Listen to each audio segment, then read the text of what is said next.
Guess who's back? Back again. CM's back. Click subscribe. Sorry. Anyway, welcome to the CM-GRUNT channel. We are back after a month-long break from content creating after WrestleMania because it was well needed. Guys, make sure you take breaks. But we are back now, so stick around as we look at the WWE brand split. Will they actually stick to it? Who knows, but I am going to be looking at some potential things that they could do before the upcoming SmackDown and Raw. Disclaimer, this is my birthday week, so I have been busy sorting out things and content to come out for the weekend and the upcoming week. So this video is very possibly going to come out after the brand split, so sorry if I get everything right. Promise this was written before, and if I get everything wrong, it's because I'm rubbish at predictions. Again, sorry. Anyway, I'm CM-GRUNT and this is 10 ideas WWE could do for the brand split. We are going full force on this channel now, so make sure you get ready, set and go. Leave a comment and click subscribe. Thanks, okay, bye. Number 10. Move Judgment Day over to SmackDown / feud with the LWO. Starting with a bang and arguably the easiest thing to predict on this list. Disclaimer, this is not a prediction list, so please don't stone me if I get anything wrong, and you can praise me if it's correct, but likewise don't stone me if something is correct and you didn't want it to happen. Anyway, this may not happen, but it does make sense. Rey has been in a feud with his son and Judgment Day basically since Dom turned on him at Clash of the Castle. By extension, the Legado del Fantasma have committed to having Rey's back, so by proxy are also feuding with Judgment Day. Zelina Vega keeps having interactions with Rhea Ripley and now has a title match in Puerto Rico at Backlash. It's nice Zelina is getting a shot at the belt in her home country, being the only Puerto Rican woman on the roster. Shame this match is gonna be a murder, huh? Anyway, it just feels sensible to move the Judgment Day over to SmackDown to A. Continue their feud with Rey and the LWO, and B. Rejoin with Mummy, as she should be classed as a SmackDown superstar now as she has the SmackDown title. Also, if and when the Bloodline turn face, and the fact they did not deal with the Sami KO problem, and Finn still has issues with Roman, a Judgment Day Bloodline feud? Yes please, or I'd like that very much, just so very much. Also Imperium, please and thank you. Number 9. Bianca Belair to move to SmackDown. Look, she's basically Superwoman at this point. Very protected, ironically, since her 26-second loss to Becky Lynch, so her stock won't drop much if she loses the belt. You can have Asuka invoke her rematch clause. I know it's not a thing, but why not run it back before or at the next Raw? You can have Becky come back to reclaim it, then face Trish at SummerSlam, or allow Trish to challenge Bianca for the title and win, and then she can feud with Becky over the summer. Or better still, pull the trigger on Io for Backlash, you shook heads. Then she can go over to SmackDown so she can start up the feud with Rhea Ripley that was teased with Bianca when she won the Rumble, and was brought up when Rhea and Bianca were face to face in the ring recently. Bianca hasn't had a one-on-one feud with either Ronda or Charlotte, so that would be a big fresh feud for them to be involved in. And if she wins the title, she could start a feud with a heel Raquel Rodriguez as well, should that happen. My point is, you could send Bianca over to SmackDown, preferably after she loses the Raw title, so she can have some fresh matchups and start a feud with arguably the hottest star in the women's division currently, Rhea Ripley. Number 8. Separate the tag titles. In a way, I don't agree with this, because even now I feel like there's not enough actual tag teams, and I think that I feel like this because for years the WWE has made the tag division or the wrestlers in said tag division look like an afterthought. How many times do we see a wrestler in the tag division, or even worse, a tag team champion, lose in singles competition just because their opponent is a single star or just to further a storyline? However, there are some teams about that could benefit from this. Teams that are not doing much because there is only one title, or not doing much and will have a renewed purpose once there is an extra title to fight for. It's interesting that they have created a new world title on Raw, but no new tag titles created in this division. My suggestion would actually be to allow the tag champs to travel to each brand and defend them everywhere, but I just feel like there are a lot of teams floundering if that happens. I mean,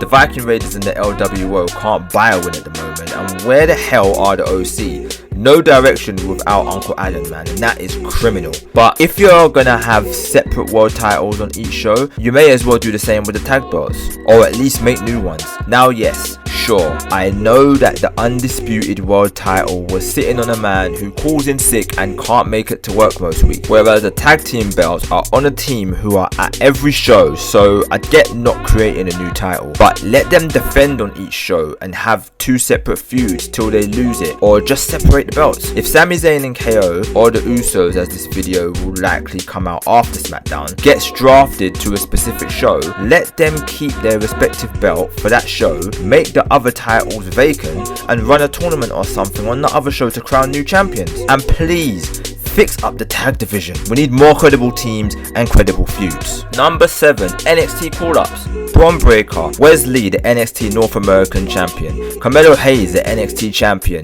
Tyler Bate, Noam Dar, Ilya Dragunov, Indy Hartwell NXT Women's Champion, Dijak, Cameron Grimes, Apollo Crews, Roxanne Perez, Nathan Frazier, and Screeps. Just kidding. But this isn't even an idea they could do. I'm expecting this to happen. Can't be moving wrestlers from one brand to another and not call up some of your NXT prospects. And these guys are all in line for a call up, I think. I would also say most, if not all of them, are ready to come up. Bron Breakker has been earmarked to be on the main roster for a while now, especially when he lost the NXT title to Carmelo Hayes, which I feel takes him out of the run-ins. But I think he is definitely ready to come up to Raw or SmackDown. Don't even be shocked if main roster stars end up on NXT in the coming weeks. Wrestlers like Akira Tozawa, Dana Brooke and Robert Roode might flourish with a shake-up and the move back to the old black and gold. Maybe even Cedric Alexander and Shelton Benjamin. But NXT will definitely bring up a big name, and I'm also expecting some surprising names too. But I hope they don't drop Cedric and Shelton down there, because another thing they could do once the draft is completed is number 6, reunite the Hurt Business. This is just a personal one for me, but remember when the Hurt Business were a thing? Remember where Bobby Lashley used to feel like a massive deal? Yes, he doesn't lose often now, and when he does, he rarely loses clean, but still. Remember when Cedric Alexander and Shelton Benjamin knew how to win? Honestly, the Hurt Business was one of the best things going to just break up, and then so many teasers of them reuniting like against Goldberg, and then recently before it was just dropped. With all the factions in WWE, like the LWO, Judgment Day, Bloodline, Brawling Brutes, Imperium, Bobby Lashley being the main guy in the group is fine. Each group has a defining main guy, except for maybe the Judgment Day, where you suspect it would be Finn, but honestly you could make a case for Damian Priest. But you look at all the factions and it wouldn't hurt to have another one, and not just another one, but one that was a strong factor on Raw and helped make Bobby's title reign feel legit. I think this would help build Bobby up as he was before, and also legitimize him in the main event scene once again.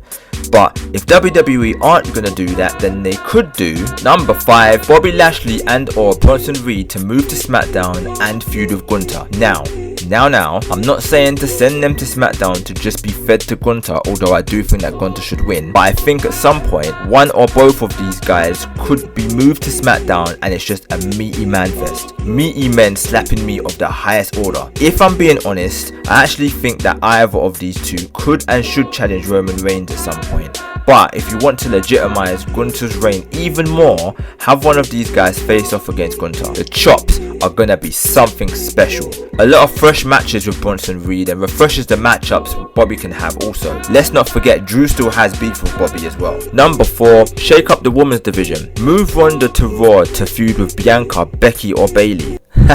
Triple B, move Shayna over to Raw to stay with Ronda, or potentially feud with Bianca, or even pick up a feud with Becky, which still feels unfinished after losing to her at WrestleMania in a match she should have won. Move Charlotte to Raw to feud with Bayley or Becky again, and have a first time feud with Belair, or have some matches with some of the new women on Raw. There's a lot of new faces on Raw since she was last there, and there's a lot of women that could be put over by her, but then again, she's Charlotte. Or like in the earlier entry, send Bianca over to SmackDown, freshen things up as things are starting to feel a bit stale with her run, and let her lose the title on the way out. Again, put it on Io, cowards. And even that could be the catalyst for the eventual Damage Control breakup. I'd say send Becky to SmackDown, but that means Seth needs to move over there too, which on second thought isn't a bad idea, but hey ho. And also this is unlikely with the impending Trish Stratus feud coming up probably in the summer. Rhea being on SmackDown makes sense. Already many different matches to be had over there, but it might be less hassle to send her back to Raw rather than bring over all of the Judgment Day to join her. Then there's wrestlers like Zoe Stark, Roxanne Perez,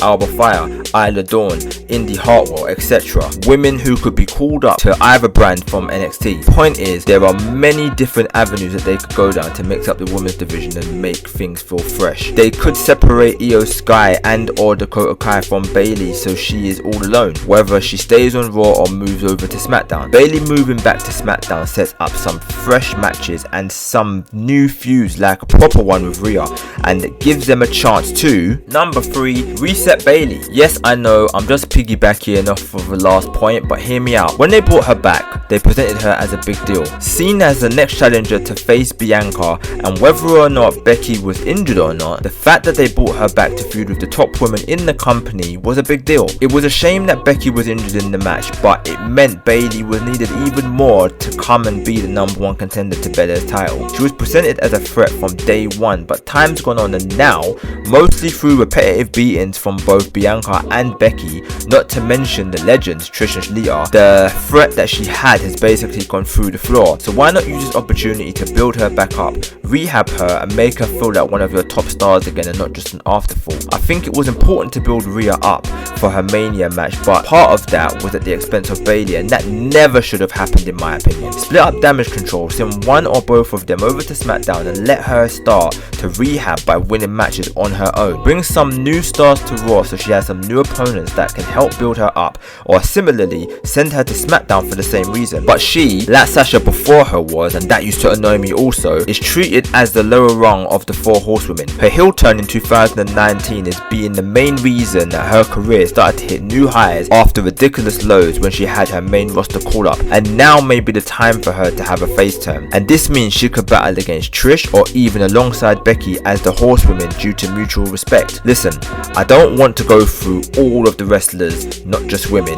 that need to be rehabilitated, but Bayley definitely needs it, and WWE need all the credible top stars that they can get, which is why number 2, a top star to win new title and then lose to the underdog. For those that don't know, because you are not watching Raw, and honestly I don't blame you, or you've been living under an electrifying man, sorry, bad reference, but good for you. Anyway, if you didn't know, a new world title was unveiled on Raw, and that means someone on Raw will become a world champion. Problem with this title is it doesn't feel like a new world title. Well, it kinda does, but more like a secondary world title, a consolation that will forever be telling the holder, the fans, and everyone that challenges for it that they weren't good enough to beat Roman Reigns. Also, it makes Roman's eventual defeat mean less. But anyway, you could do this 2 ways. Run a tournament or a bunch of matches to set up a final for the inaugural champion, and you have a bona fide star that you expect to win the title, go for it. Seth Rollins, Bobby Lashley, Drew McIntyre if he's drafted, even Brock, even a returning Randy Orton, you know, potential favourites. There are top stars that could go to the final and then go up against a real underdog. Matt Riddle, who's not won a title. Chad Gable, who hasn't been treated fair and been treated as a joke. Montez Ford is a star that has been teased